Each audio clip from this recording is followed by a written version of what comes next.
dinaa ko wax ni ko pour mu wax Macky bu ñu demoon ba may jàpp itam nañu ma def résidence surveillée Porokhane ndax bu ñu ma yóbboo ci kaso yi moom dëkk bi day yëngu ndax maa nekk fépp ci kaso yi foo dem laa ilaha illallah jàng fa bu ñu demee ba jàpp ma mun te ñàkk nañ ma def résidence surveillée jàmm ni ñooy lu ko mooy rek baj-baj day bari non non dinaa ko wax sëñ bi nee naa ko nel Macky bu fekkee dara desu ci lu dul jàpp nañ ñu yóbbu Porokhane def na résidence surveillée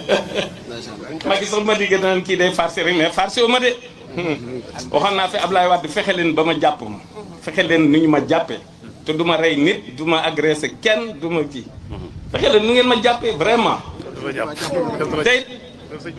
de état sax moom dañoo bu leen neexee sax ñu jàpp lu ma bitim réew bu leen neexee waaye na jàpp gi am rek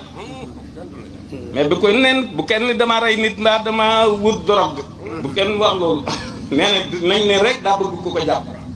ku ma fi jàppoon it doo ma yóbbu 100 mètres parce que ba ma fa yóbboo coole day bari foofa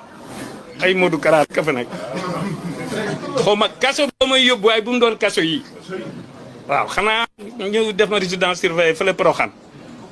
waaw kon jàmm ni ñooy moom ndax suñ mun taxaa danaan bu ko kenn fekk fi naan dara waaye bu dul loolu daal ndax te bu ma tëb di wax di sànni de am na ñoo xam ne dañuy am yu ñuy jéem Macky di leen calmer yooyu yëpp yëg naa ko man maa ngi fépp am na ñoo xam ne day am yu ñuy jéem Macky di leen calmer jorul sama leen di calmer man ne leen a bàyyi rek fii boo ñëwee yaa ngi fi fekk birazuman barazani birazuman yu barizul mun